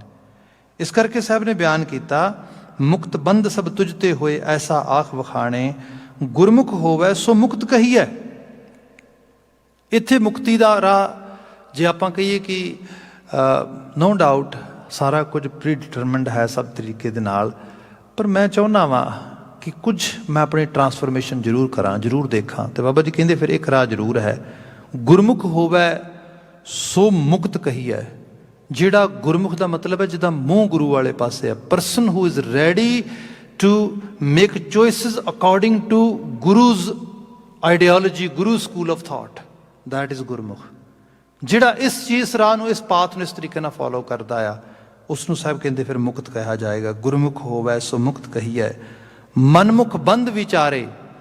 ਤੇ ਜੋ ਸ਼ਖਸ ਕਹਿੰਦਾ ਕਿ ਨਹੀਂ ਨਹੀਂ, ਜੋ ਮੇਰਾ ਮਨ ਕਹਿੰਦਾ ਮੈਂ ਤੇ ਉਹਦੇ ਮੁਤਾਬਕ ਹੀ ਚੱਲਣਾ। ਕੁਝ ਬਣੇ ਹੋਏ ਪੁਰਾਣੇ ਸਾਡੀਆਂ ਰਾਵਾਂ ਵਿਚਾਰ ਅਤੇ ਕੁਝ ਮਨ ਦੇ ਪ੍ਰਭਾਵ। ਮਨ ਦਾ ਪ੍ਰਭਾਵ ਇਹਨੂੰ ਹੋਰ ਡੀਪ ਸਿੰਪਲ ਕਰ ਲਿਆ ਜਾਏ ਜਿਹਨੂੰ ਕਰਨਾ ਹੋਏ, ਤੇ ਉਹ ਹੈਗਾ ਕਿ ਮਨ ਨੂੰ ਜਿੱਥੇ ਕਿਤੇ ਵੀ ਜੋ ਚੱਲ ਰਿਹਾ ਸਾਡਾ ਕਿਰਿਆ ਕਲਾਪ ਹੈ, ਉਹਦੇ 'ਚ ਤਬਦੀਲੀ ਵੇਖਣੀ ਪਏ ਜਾਂ ਤਬਦੀਲੀ ਕਰਨੀ ਪਏ, ਮਨ ਉਹਦੇ ਲਈ ਬਹੁਤੀ ਵਾਰ ਤਿਆਰ ਨਹੀਂ ਹੁੰਦਾ। ਮਨ ਉਹਦੇ ਲਈ ਐਕਸਕਿਊਜ਼ ਬਣਾਉਂਦਾ, ਜੋ ਗਲਤ ਸਹੀ ਜੋ ਕੁਝ ਵੀ ਕਰ ਰਹੇ ਹਾਂ ਉਹਨੂੰ ਜਸਟੀਫਾਈ ਕਰਾਉਂਦਾ ਹੈ। ਇਹ ਮਨ ਦਾ ਸੁਭਾਅ ਹੈ, ਇਹਦੇ ਅੰਦਰ ਇਸ ਰੂਪ ਦੇ ਵਿੱਚ ਜਿਹੜੀ ਹੈ ਚੀਜ਼ ਚੱਲਦੀ ਹੈ। ਸਾਹਿਬ ਬਿਆਨ ਕਰਦੇ, ਜਿਹੜਾ ਮਨ ਦਾ ਮੁਰੀਦ ਹੋ ਗਿਆ, ਜਿਹਨੇ ਸੋਚਿਆ ਕਿ ਜੋ ਪੁਰਾਣੀ ਰਿਵਾਇਤ ਵਿੱਚ ਜਾਂ ਕਿਸੇ ਤਰੀਕੇ ਦੇ ਨਾਲ ਜੋ ਚੱਲ ਰਿਹਾ ਬਸ ਇਹਨੂੰ ਹੀ ਫੋਲੋ ਕਰਨਾ, ਜੀਵਨ ਵਿੱਚ ਫਿਰ ਬਦਲਾਅ ਆਉਣਾ ਮੁਸ਼ਕਲ ਹੈ। ਐਸਾ ਮਨ ਦਾ ਮੁਰੀਦ ਬੰਧਨਾਂ 'ਚ ਵੱਜੇਗਾ। ਇਹੋ ਜਿਹੇ ਰਾਹ 'ਤੇ ਤੁਰੇ ਹੋਏ ਲੋਕ ਨਸ਼ਿਆਂ 'ਚ ਪਏ ਰਹਿੰਦੇ ਨੇ, ਇਹੋ ਜਿਹੇ ਰਾਹ 'ਚ ਤੁਰੇ ਹੋਏ ਲੋਕ ਲੜਾਈ ਝਗੜਿਆਂ ਕਲੇਸ਼ਾਂ ਦੇ 'ਚ ਪਏ ਰਹਿੰਦੇ ਨੇ, ਸਵਾਰਥ ਹਵਸਗੀਰ ਲਾਲਚ ਦੇ ਵਸ ਪੈ ਕੇ ਉਹ ਇਸੇ ਤਰ੍ਹਾਂ ਦਾ ਦੁੱਖ ਭੋਗਦੇ ਨੇ। ਸੰਸਾਰ ਇਹੀ ਸਾਰਾ ਇਹ ਦੁੱਖ ਰੋਗ ਗੁਰੂ ਸਾਹਿਬ ਕੱਟਦੇ। ਜਿਹਨੂੰ ਅਸੀਂ ਬਚਨ ਪੜ੍ਹਦੇ ਹਾਂ ਨਾ ਵੀ ਸਭ ਕਹਿੰਦੇ ਕਿ ਗੁਰੂ ਦੇ ਦਰਸ਼ਨ ਜਿਹੜੇ ਨੇ ਉਹ ਬੰਦੇ ਦਾ ਜਨਮ ਮਰਨ ਕੱਟ ਦਿੰਦੇ। ਵੀ ਜਨਮ ਮਰਨ ਤੇ ਸੈਲਵੇਸ਼ਨ ਹੋਏਗੀ ਹਾਇਰ ਲੈਵਲ ਦੀ, ਪਰ ਉਹ ਹੋਏਗੀ ਉਦੋਂ ਜਦੋਂ ਮਨੁੱਖ ਇਹਨਾਂ ਵਕਾਰਾਂ ਦੀ ਕਾਟੀ ਬੇੜੀ ਪਗਹਿ ਤੇ ਗੁਰਕੀਨੀ ਬੰਦ ਖਲਾਸ, ਜਿਹੜੀ ਗੁਰੂ ਇਸ ਕਿਸਮ ਦੀ ਬੰਦ ਖਲਾਸੀ ਕਰਦਾ ਆ। ਇੱਥੇ ਸਾਹਿਬ ਕਹਿੰਦੇ ਜਿਹੜੇ ਮਨਮੁਖ ਨੇ ਉਹ ਬੰਦ ਖਲਾਸੀ ਨਹੀਂ ਕਰਵਾ ਪਾਉਂਦੇ। ਮਨਮੁਖ ਬੰਦ ਵਿਚਾਰੇ ਸੋ ਜਨ ਮੁਕਤ ਜਿਸ ਏਕ ਲਿਵ ਲਾਗੀ, ਸਦਾ ਰਹੇ ਹਰ ਨਾਲੇ। ਸੋ ਜਨ ਮੁਕਤ, ਉਹ ਜਨ ਮੁਕਤ ਹੋ ਗਏ ਜਿਸ ਏਕ ਲਿਵ ਲਾਗੀ, ਜਿਹਦੇ ਅੰਦਰ ਸੱਚ ਦੀ ਉਸ ਏਕੇ ਦੀ ਲਿਵ ਲੱਗ ਗਈ। ਹੁਣ ਏਕੇ ਦੀ ਲਿਵ ਇਹ ਹੈ ਪਰਮੇਸ਼ਵਰੀ ਆਸਥਾ ਦਾ ਰੰਗ ਬੰਦੇ ਦੇ 'ਚ ਗੂੜਾ ਹੋ ਜਾਣਾ। ਸੰਸਾਰੀ ਜੀਵਨ ਜੀਂਦਿਆਂ ਹੋਇਆਂ ਹਜ਼ਾਰਾਂ ਨਹੀਂ, ਲੱਖਾਂ ਨਹੀਂ, ਅਣਗਿਣਤ ਸਵਾਲ ਆਉਂਦੇ ਨੇ ਬੰਦੇ ਦੇ ਕੋਲ। ਬੰਦਾ ਆਪਣੇ ਆਪ ਬਾਰੇ ਵੀ ਬਹੁਤ ਸਾਰੇ ਸਵਾਲ ਕਰਦਾ ਆ, ਬਾਹਰ ਬਾਰੇ ਵੀ ਕਰਦਾ ਆ। ਅਤੇ ਡੇ ਬਾਈ ਡੇ ਅਸੀਂ ਕਈ ਵਾਰ ਲਿਟਰਲੀ ਤੌਰ 'ਤੇ ਲੋਕ ਕਹਿੰਦੇ ਨੇ, ਭਾਈ ਸਾਹਿਬ ਜੀਵਨ ਦਾ ਕੀ ਫਾਇਦਾ, ਭਾਈ ਸਾਹਿਬ ਜੀਵਨ ਦਾ ਮਨੋਰਥ ਕੀ ਹੈ, ਭਾਈ ਸਾਹਿਬ ਇਸ ਤਰੀਕੇ ਨਾਲ ਹੋਇਆ। ਫਿਰ ਸਭ ਕੋ ਪੂਰਾ ਆਪੋ ਹੋਵੇ ਘਟ ਨਾ ਕੋਈ ਆਖੈ। ਹਰ ਬੰਦਾ ਆਪਣੇ ਆਪ ਨੂੰ ਜਸਟੀਫਾਈ ਕਰਦਾ ਕਿ ਮੈਂ ਤਾਂ ਬੜਾ ਸਾਫ਼ ਗੋ ਹਾਂ, ਬੜਾ ਚੰਗਾ ਹਾਂ, ਮੈਂ ਤਾਂ ਇਮਾਨਦਾਰੀ ਨਾਲ ਪਰਿਵਾਰ ਦੀ ਸਾਰਿਆਂ ਦੀ ਸੇਵਾ ਕਰਦਾ, ਮੈਨੂੰ ਹੀ ਨਹੀਂ ਪ੍ਰੋਪਰ ਰਿਜ਼ਲਟ ਮਿਲ ਰਹੇ। ਸੋ ਇਹਦੇ ਉੱਤੇ ਵੀ ਫਿਰ ਉਹਨੂੰ ਸ਼ਿਕਵਾ ਹੁੰਦਾ, ਕਿੱਥੇ ਆ ਰੱਬ, ਕਿਹੋ ਜਿਹਾ ਰੱਬ ਹੈ, ਇਸ ਤਰੀਕੇ ਨਾਲ ਹੋ ਰਿਹਾ। ਸਾਹਿਬ ਬਿਆਨ ਕਰਦੇ, ਜਿਸ ਨੂੰ ਇੱਕ ਵਿਸ਼ਵਾਸ ਆ ਜਾਏ ਕਰਨ ਕਰਾਉਣ ਵਾਲਾ ਆਪੇ ਆਪ ਹੈ, ਮੈਨੂੰ ਜਿੰਨੀ ਕੁ ਸੋਝੀ ਦਿੱਤੀ ਉਹਦੇ ਮੁਤਾਬਕ ਮੈਂ ਆਪਣਾ ਹਿੱਸਾ ਉਹਨੂੰ ਵੇਖ ਕੇ ਸਮਝ ਕੇ ਉਹਦੇ ਮੁਤਾਬਕ ਢਾਲਣਾ ਸ਼ੁਰੂ ਕਰਦੇ ਹਾਂ। ਸਾਨੂੰ ਕਿਹਾ ਗਿਆ ਗੁਰੂ ਦਾ ਵਿਸ਼ਵਾਸ ਕਰੀ ਅਤੇ ਗੁਰੂ 'ਤੇ ਵਿਸ਼ਵਾਸ ਕਰਕੇ ਸੱਚਿਆਰ ਹੋਈ, ਸੱਚ ਦੇ ਰਾਹ ਦਾ ਧਾਰਨੀ ਹੋਈ। ਜੇ ਲਿਟਰਲੀ ਤੌਰ 'ਤੇ ਪੜ੍ਹੀਏ ਤਾਂ ਬਾਣੀ ਕਹਿੰਦੀ ਹੈ, ਬੋਲੀ ਹੈ ਸੱਚ ਧਰਮ ਝੂਠ ਨਾ ਬੋਲੀ ਹੈ। ਆ ਸਮਝ ਕੇ ਚੱਲੋ, ਆਹੀ ਕਰਨਾ ਆ। ਜੋ ਗੁਰ ਦੱਸੈ ਵਾਟ ਮੁਰੀਦਾਂ ਜੋਲੀ ਹੈ। ਜੋ ਗੁਰੂ ਨੇ ਦੱਸਿਆ ਮੁਰੀਦ ਹੋ ਜੋ ਉਹਦੇ 'ਤੇ ਮਰ ਜਾਓ ਵੀ ਆਹੀ ਬਸ ਮੇਰੇ ਗੁਰੂ ਕਾ ਦਰਸਾਇਆ ਰਾਹ ਹੈਗਾ। ਸਭ ਕਹਿੰਦੇ ਸੋ ਜਨ ਮੁਕਤ ਜਿਸ ਏਕ ਲਿਵ ਲਾਗੀ। ਜਿਹਨੂੰ ਇਸ ਤਰ੍ਹਾਂ ਦੀ ਲਿਵ ਲੱਗ ਗਈ, ਜਿਹਨੂੰ ਆਹ ਰਾਹ ਅਪੀਲ ਕਰ ਗਿਆ, ਫਿਰ ਕਿਆ ਸਦਾ ਰਹੇ ਹਰ ਨਾਲੇ। ਅਤੇ ਫਿਰ ਸਦਾ ਹਰੀ ਦੇ ਨਾਲ ਰਹਿਣ। ਹਰੀ ਆਪਣੇ ਨਾਲ ਰੱਖਣ ਲਈ ਤਿਆਰ ਹੈ, ਉਹ ਤਾਂ ਬਿਲਕੁਲ ਤਿਆਰ ਹੈ। ਉਹ ਤਾਂ ਬਾਣੀ ਕਹਿ ਰਹੀ ਹੈ ਕਿ ਘਟਾਂ ਹਰ ਘਟ 'ਚੋਂ ਹੀ ਵਸ ਰਿਹਾ ਅਤੇ ਨਿਰਗੁਣ ਸਰੂਪ ਹੈ, ਕਿਸੇ ਖਾਸ ਰੂਪ ਬੰਦਾ ਉਹ ਮੁਹਤਾਜ ਨਹੀਂ ਗਾ। ਪਰ ਸਾਡੇ ਸਭ ਦੇ ਅੰਦਰ ਜਿਹਨੂੰ ਸਟੀਫਨ ਹਾਕਿੰਗਸ ਵਰਗਾ ਬੰਦਾ ਕਹਿੰਦਾ ਕਿ we are all carrying that type of godly particle abilities, ਜਿਹੜੀਆਂ ਜੀਵਨ ਦੀ ਹਰ ਤੰਦ ਨੂੰ ਇੱਕ ਤਰ੍ਹਾਂ ਦੇ ਨਾਲ ਜਨਰੇਟ ਕਰਦੀਆਂ ਨੇ, ਐਨਰਜਾਈਟ ਕਰਦੀਆਂ ਨੇ ਉਸ ਰੂਪ ਦੇ ਅੰਦਰ।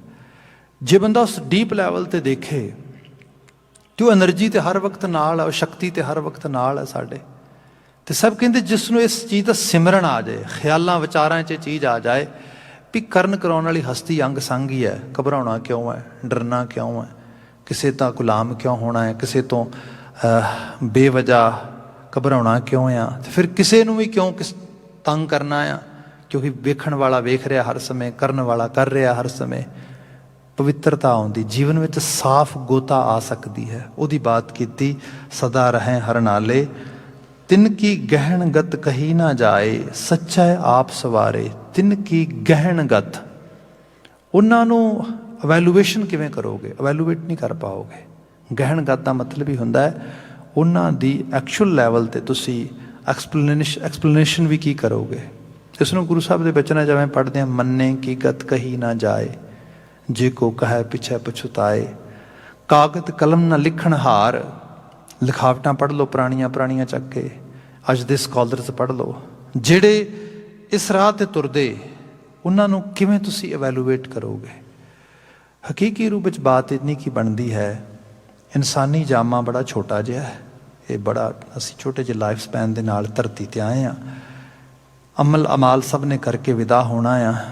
ਮਾੜਿਆਂ ਦਾ ਪ੍ਰਭਾਵ ਛੇਤੀ ਕਬੂਲਦੇ ਹਾਂ, ਚੰਗਿਆਂ ਨੂੰ ਜਾਣਦਿਆਂ ਟਾਈਮ ਲੱਗਦਾ। ਜਿਨ੍ਹਾਂ ਨੂੰ ਜਾਣਦੇ ਹਾਂ ਉਹਨਾਂ ਨੂੰ ਆਪ ਵਿਦਾ ਹੋਣ ਵਾਲੇ ਹੋ ਜਾਂਦੇ ਆ, ਉਹ ਵਿਦਾ ਹੋਣ ਵਾਲੇ ਹੋ ਜਾਂਦੇ ਨੇ। ਸੋ ਕੌਣ ਗੱਤ ਪਾਏਗਾ ਉਹਨਾਂ ਦੀ, ਅਤੇ ਕੌਣ ਉਹਨਾਂ ਨੂੰ ਇਵੈਲੂਏਟ ਕਰੇਗਾ? ਹਾਂ, ਵਕਤ ਬਤੀਤ ਹੋਣ ਦੇ ਨਾਲ ਵਕਤੀ ਤੌਰ 'ਤੇ ਧੰਨ ਗੁਰੂ ਨਾਨਕ ਸਰੀਖੀਆਂ ਰੂਹਾਂ ਨੂੰ ਵੀ ਬਾਬਾ ਜੀ ਬਿਆਨ ਕਰਦੇ, ਕੋਈ ਆਖੈ ਪੂਤਨਾ ਕੋ ਕਹੈ ਬੇਤਾਲਾ, ਕੋਈ ਆਖੈ ਆਦਮੀ ਨਾਨਕ ਵਿਚਾਰਾ। ਕੋਈ ਪੂਤਨਾ ਕਹਿ ਰਿਹਾ ਹੈ, ਕੋਈ ਬੇਤਾਲਾ ਕਹਿ ਰਿਹਾ ਹੈ, ਕੋਈ ਇਸ ਰੂਪ ਵਿੱਚ ਕਿਹਾ ਜਾ ਰਿਹਾ। ਵਕਤ ਤੋਂ ਆਪਣੀ ਚਾਲੇ ਬਤੀਤ ਹੋਇਆ, ਉਹਨਾਂ ਦੁਆਰਾ ਕੀਤੇ ਹੋਏ ਅਮਲ ਕਰਮ ਜੋ ਉਹਨਾਂ ਨੇ ਮਨੁੱਖਤਾ ਦੇ ਜ਼ਿਹਨ ਵਿੱਚ ਸੋਚ ਵਿੱਚ ਬੀਜੇ, ਉਹ ਵੱਡੇ ਹੋਣੇ ਸ਼ੁਰੂ ਹੋਏ, ਉਹਨੂੰ ਫਲ ਲੱਗਣਾ ਸ਼ੁਰੂ ਹੋਇਆ। ਫਲ ਖਾਲਿਸ ਹੋਣ ਦਾ ਲੱਗਾ, ਖਾਲਸਾ ਬਿਲਕੁਲ ਖਾਲਿਸ ਪਿਓਰ। ਫਿਰ ਪਤਾ ਲੱਗਾ ਉਹ ਹੋ ਜਗਤ ਗੁਰੂ ਬਾਬਾ ਸੀਗਾ, ਅਤੇ ਜਗਤ ਗੁਰੂ ਜਾਹਰ ਪੀਰ ਬਾਬਾ ਸੀਗਾ। ਇਸ ਨੂੰ ਨਮਸਕਾਰ ਕੀਤੀ ਜਾ, ਸਰਬ ਕਲਾ ਸਮਰੱਥ ਸੀਗਾ। ਅਦਰਵਾਈਜ਼ ਮਾਨਵਤਾ ਕਿੱਥੇ ਇਹਨਾਂ ਚੀਜ਼ਾਂ ਨੂੰ ਇਸ ਰੂਪ ਵਿੱਚ ਪ੍ਰਵਾਨ ਕਰਦੀ, ਅਤੇ ਕਿੱਥੇ ਇਹਨਾਂ ਨੂੰ ਸਮਝ ਪਾਉਂਦੀ ਹੈ। ਇੱਥੇ ਸਾਹਿਬ ਨੇ ਬਿਆਨ ਕੀਤਾ, तिन की गहन गत कही ना जाई, उन्हां दी की गहन गत बयान करांगे। सच्चा आप सवारे, पर इंज कह लो जिवें ਅਸੀਂ ਸ਼ਬਦ ਪੜ੍ਹਦੇ ਹਾਂ, ਮਾਟੀ ਏਕ ਅਨਕ ਭਾਂਤ ਕਰ ਸਾਜੀ ਸਾਜਣਹਾਰੇ। ਇੱਕੋ ਮਾਟੀ ਤੋਂ ਇੱਕੋ ਹੱਥਾਂ ਦੇ ਨਾਲ ਸਾਜਣਹਾਰਾ ਭਾਂਡੇ ਸਾਜ ਰਿਹਾ, ਬਣਾ ਰਿਹਾ। ਇਸ ਤਰੀਕੇ ਘੁਮਿਆਰ ਜਿਵੇਂ ਬਣਾਉਂਦਾ ਆ। ਕੁਝ ਸਭ ਇਹ ਵੀ ਬਾਣੀ 'ਚ ਬਿਆਨ ਅਸੀਂ ਪੜ੍ਹਦੇ ਹਾਂ ਕਿ ਇੱਕ ਨਿਹਾਲੀ ਪੈ ਸਵਣ ਉੱਪਰ ਰਹਿਣ ਖੜੇ। ਕਈਆਂ ਨੂੰ ਉਹਨੇ ਇਸ ਤਰੀਕੇ ਦਾ ਬਣਾਇਆ ਆ ਕਿ ਉਹ ਹਰ ਵਕਤ ਚੁੱਲ੍ਹਿਆਂ 'ਤੇ ਚੜ੍ਹੇ ਰਹਿੰਦੇ ਨੇ। ਕਈ ਬਿਲਕੁਲ ਆਰਾਮ ਦੇ ਨਾਲ ਉਹਨਾਂ ਨੂੰ ਸਵੇਰੇ ਸ਼ਾਮ ਬਸ ਇੱਕ ਵਾਰੀ ਮੱਥਾ ਟੇਕ ਕੇ ਪੂਜਾ ਕਰਕੇ ਉਹਨਾਂ 'ਚ ਦੁੱਧ ਪਾਇਆ ਜਾਂਦਾ, ਦੁੱਧ ਕੱਢ ਲਿਆ ਜਾਂਦਾ। ਇੱਕ ਉਹ ਭਾਂਡਾ ਜਿਹੜਾ ਸਵੇਰ ਤੋਂ ਸ਼ਾਮ ਤੱਕ ਜਿਹੜਾ ਹੈਗਾ ਅੱਗ 'ਤੇ ਕੱਢਦਾ ਕਾੜਨੀ ਦੀ ਤਰ੍ਹਾਂ। ਇੱਕ ਸਿਰਫ ਰਿੜਕਣ ਦੇ ਸਮੇਂ ਯੂਜ਼ ਕੀਤਾ ਜਾਂਦਾ, ਫਿਰ ਧੋ ਸਾਫ਼ ਕਰਕੇ ਰੱਖ ਦਿੱਤਾ ਜਾਂਦਾ। ਇੱਕ ਸਿਰਫ ਚੋਣ ਦੇ ਸਮੇਂ ਹੀ ਭਾਂਡਾ ਧੋਏ ਬੈਸ ਧੂਪ ਦੇਵੋ ਤਉ ਦੁੱਧ ਹੈ ਕੋ ਜਾਵੋ। ਸੋ ਉਦੋਂ ਯੂਜ਼ ਕੀਤਾ ਜਾਂਦਾ। ਹੈਗੇ ਭਾਂਡੇ ਹੀ ਨੇ, ਕੋਈ ਇਸ ਸਰੂਪ ਵਿੱਚ ਯੂਜ਼ ਹੋ ਰਿਹਾ, ਕੋਈ ਸਰੂਪ ਵਿੱਚ, ਕੋਈ ਸਰੂਪ ਦੇ ਵਿੱਚ। ਸੋ ਇਹ ਹੈ ਕਰਤਾਰੀ ਕੁਦਰਤ ਨੇ ਕਈਆਂ ਨੂੰ ਇਸ ਆਪਣੇ ਹੱਥਾਂ ਦੀ ਬਰਕਤ ਨਾਲ ਸਜਾਇਆ ਆ। ਉਹਨਾਂ ਨੂੰ ਇਹੋ ਜਿਹੀ ਅਕਲ ਤੇ ਸੋਝੀ ਇਸ ਸਰੂਪ ਵਿੱਚ ਬਖਸ਼ ਦਿੰਦਾ ਆ। ਉਹਨੂੰ ਸਾਹਿਬ ਗੁਰੂ ਅਮਰਦਾਸ ਸਾਹਿਬ ਕਹਿੰਦੇ ਤਿਨ ਕੀ ਗਹਿਣ ਗਤ ਕਹੀ ਨਾ ਜਾਏ, ਸੱਚਾ ਆਪ ਸਵਾਰੇ, ਜਿਨ੍ਹਾਂ ਨੂੰ ਉਹਨੇ ਆਪਣੇ ਹੱਥਾਂ ਨਾਲ ਸਵਾਰ ਦਿੱਤਾ। ਭਰਮ ਭੁਲਾਣੇ ਸੇ ਮਨਮੁਖ ਕਹੀਆਂ, ਨਾ ਉਰਵਾਰ ਨਾ ਪਾਰੇ। ਪਰ ਜਿਹੜੇ ਭਰਮ ਵਿੱਚ ਭੁੱਲੇ ਰਹਿੰਦੇ ਨੇ, ਭਰਮ ਦੀ ਦਸ਼ਾ ਜਿਸ ਨੂੰ ਅਸੀਂ ਕਨਫਿਊਜ਼ਨ ਵੀ ਕਹਿੰਦੇ ਹਾਂ, ਡੁਐਲਿਟੀ ਵੀ ਕਹਿੰਦੇ ਹਾਂ, ਇਲੀਟਰੇਸ਼ਨ ਵੀ ਕਹਿੰਦੇ ਹਾਂ। There are some certain type of stages. ਹੁਣ ਇਹ ਹੈ ਇਲੀਟਰੇਸ਼ਨ ਦੇ 'ਚ ਬੰਦਾ ਅਗਿਆਨੀ ਹੈ। ਅਗਿਆਨੀ ਬੰਦਾ ਹਨੇਰੇ 'ਚ ਭਟਕੇ ਐਕਸੈਪਟੇਬਲ ਹੈ, ਪਤਾ ਹੀ ਨਹੀਂ ਗਾ, ਸਮਝ ਹੀ ਨਹੀਂ ਗੀ। ਇਸੇ ਕਰਕੇ ਗੁਰੂ ਸਾਹਿਬ ਨੇ ਕਿਹਾ ਸੀਗਾ ਕਿ ਚੇਤੇ ਰੱਖਿਆ ਜੇ ਕਿ ਪੜ੍ਹਿਆ ਹੋਵੇ ਗੁਨੇਗਾਰ, ਪੋਸੀਬਿਲਿਟੀ ਹੈ। ਪਰ ਜੇ ਕਿਤੇ ਕੋਈ ਜਿਹਨੂੰ ਪਤਾ ਹੀ ਨਹੀਂ ਗਾ ਇਸ ਬਾਬਤ, ਜਿਹਨੇ ਪੜ੍ਹਾਈ ਕੀਤੀ ਨਹੀਂ ਗੀ, ਉਹਨੂੰ ਇੰਨਾ ਹੀ ਪਤਾ ਕਿ ਸਿਰਫ ਓਮ ਹੀ ਕਹਿਣਾ। ਪੁਰਾਣੇ ਸਮੇਂ ਦੀ ਕਲਚਰ ਦੀ ਬਾਤ ਹੋ ਰਹੀ ਹੈ। ਜਿਹਨੂੰ ਇੱਕੋ ਅੱਖਰ ਹੀ ਆਉਂਦਾ, ਹੋਰ ਕੁਛ ਆਉਂਦਾ ਹੀ ਨਹੀਂ ਗਾ, ਉਹ ਤਾਂ ਵੈਸੇ ਹੀ ਸਾਧ ਬਿਰਤੀ ਹੈ। ਉਸ ਨੂੰ ਫਿਰ ਪਨਿਸ਼ ਵੀ ਕੀ ਕਰਾਓਗੇ ਜਿਹਨੂੰ ਸਮਝ ਹੀ ਨਹੀਂ ਹੈ। ਇਸ ਕਰਕੇ ਪੜ੍ਹਿਆ ਹੋਵੇ ਗੁਨੇਗਾਰ ਤਾਂ ਓਮੀ ਸਾਧ ਨਾ ਮਾਰੀ ਹੈ। ਉਸ ਨੂੰ ਫਿਰ ਉਹਦੀ ਜਗ੍ਹਾ 'ਤੇ ਸਜ਼ਾ ਥੋੜ੍ਹੀ ਦਿੱਤੀ ਜਾਏਗੀ ਵੀ ਇਹ ਪੜ੍ਹਿਆ ਲਿਖਿਆ ਭਾਈ ਭਾਵੇਂ ਗੁਨਾਹ ਕੀਤਾ ਤੇ ਇਹ ਅਨਪੜ੍ਹ ਹੈ ਤੇ ਇਹਨੂੰ ਛੱਡ, ਇਹਨੂੰ ਫੜ ਕੇ ਮਾਰਤਾ ਜਾਏ। ਨਾ ਨਾ ਨਾ, ਅਬ ਇਹ ਇਲੀਟਰੇਸ਼ਨ ਹੈ। ਪਹਿਲੇ ਲੈਵਲ ਦੀ ਦਸ਼ਾ ਆ।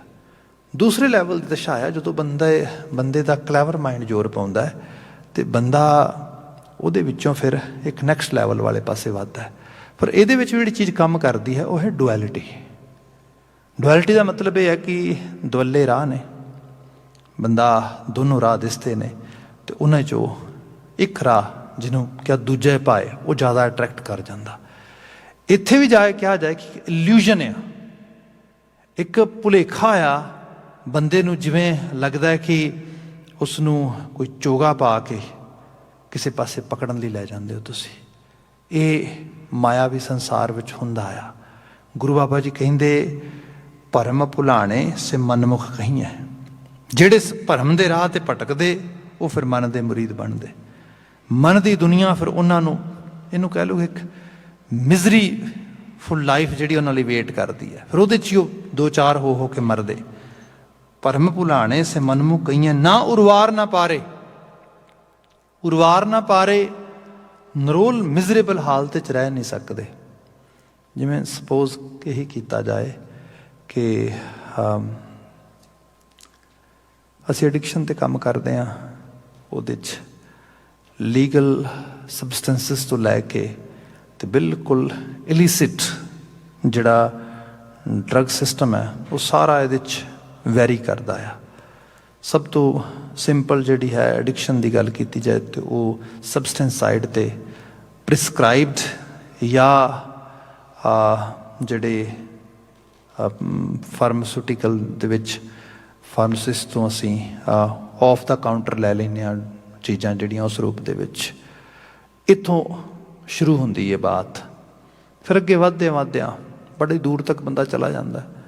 ਜਿਹੜੇ ਲੋਕ ਇਹਨਾਂ ਚੀਜ਼ਾਂ ਨੂੰ ਖਾਣਾ ਮੰਨਣਾ ਚਾਹੁੰਦੇ ਨੇ ਉਹ ਲੋਕ ਅਕਸਰ ਐਡਵੋਕੇਸੀ ਕਰਦੇ ਕਿ ਭਾਈ ਇਹਦੇ 'ਚ ਕੀ ਹੈ, ਓਕੇਜ਼ਨਲੀ ਲੈ ਲਿਆ, ਫਲਾਂ ਲੈ ਲਿਆ, ਇਸ ਤਰ੍ਹਾਂ ਲੈ ਲਿਆ। ਫਿਰ ਉਹਦੇ ਬਾਬਤ ਜਿਹੜੇ ਬਹੁਤ ਵੈਟਰਨ ਐਜੂਕੇਟਰ ਨੇ ਇਸ ਖੇਤਰ 'ਚ ਕੰਮ ਕਰਨ ਵਾਲੇ, ਉਹ ਕਹਿੰਦੇ ਫਿਰ ਐਵੇਂ ਕਿਉਂ ਲੈਂਦੇ ਹੋ, ਸਦਾ ਵਾਸਤੇ ਹਮੇਸ਼ਾ ਲਈ ਲਵੋ, ਪਤਾ ਲੱਗ ਜਾਏਗਾ ਤੁਹਾਨੂੰ ਵੀ ਇਸ ਨੂੰ ਤੁਸੀਂ ਲਗਾਤਾਰ ਲੈ ਹੀ ਨਹੀਂ ਸਕਦੇ। ਮੁਰਾਦ ਇਹ ਕਿ ਲੇਟਰ ਔਰ ਸੂਨਰ ਸਭ ਨੂੰ ਛੱਡਣਾ ਪਏਗਾ, ਡੀਟੌਕਸੀਫਿਕੇਸ਼ਨ ਕਰਾਉਣੀ ਪਏਗੀ, ਅਲਟੀਮੇਟਲੀ ਦੂਰ ਜਾਣਾ ਪਏਗਾ। ਜੇ ਜਾਣਾ ਹੀ ਪਏਗਾ ਤਾਂ ਫਿਰ ਜਾਣਾ ਹੀ ਕਿਉਂ ਇਸ ਰਾਹ ਦੇ ਉੱਤੇ। ਇੱਥੇ ਸਾਹਿਬ ਨੇ ਬਿਆਨ ਕੀਤਾ ਇੱਕ ਉਰਵਾਰ ਨਾ ਪਾਰ ਕਿਸੇ ਪਾਸੇ ਨਹੀਂ, ਭਾਵ ਵਕਾਰੀ ਦੁਨੀਆ 'ਚ ਤੁਸੀਂ ਰਹਿ ਨਹੀਂ ਸਕਦੇ, ਵਕਾਰਾਂ ਤੋਂ ਬਿਨਾਂ ਵਾਲੀ ਦੁਨੀਆ ਵਾਲੇ ਪਾਸੇ ਵੱਧ ਨਹੀਂ ਰਹੇ। ਫਿਰ ਕਨਫਿਊਜ਼ਨ ਦੇ ਵਿੱਚ ਭਰਮ ਦੀ ਅਵਸਥਾ ਹੈ, ਇਹ ਜੇ ਜ਼ਿਆਦਾ ਖਤਰਨਾਕ ਹੈ। ਅਗਲਾ ਬਚਨ ਲਿਖਿਆ, ਜਿਸ ਨੂੰ ਨਦਰ ਕਰੇ ਸੋਈ ਜਨ ਪਾਏ ਗੁਰੂ ਕਾ ਸ਼ਬਦ ਸੰਭਾਲੇ। ਜਿਹਨੂੰ ਤਰਸ ਕਰਦਾ ਹੈ ਉਹਨੂੰ ਗੁਰੂ ਕੇ ਸ਼ਬਦ, ਗੁਰੂ ਕੀ ਸਿੱਖਿਆ ਸੰਭਾਲਣ ਦੀ, ਭਾਵ ਸੁਣਦੇ ਤੁਸੀਂ ਸਾਰੇ ਆ ਪਰ ਸੰਭਾਲਦਾ ਕੋਈ ਉਹਨੂੰ ਜਾਚ ਆ ਜਾਂਦੀ ਹੈ। ਹਰ ਜਨ ਮਾਇਆ ਮਾਹਿ ਨਿਸਤਾਰੇ, ਹਰੀ ਦਾ ਜਨ ਭਾਵੇਂ ਜਿੰਨਾ ਮਰਜੀ ਇਲੂਜ਼ਨ ਭੁਲੇਖਾ ਇਲਿਟਰੇਸ਼ਨ ਫੈਲ ਰਹੀ ਹੋਏ, ਉਸ ਸਾਰੇ ਦੇ ਵਿੱਚ ਵੀ ਕਮਲ ਦੇ ਫੁੱਲ ਦੀ ਤਰ੍ਹਾਂ ਨਿਰਾਲਮ ਰਹਿ ਸਕਦਾ ਆ।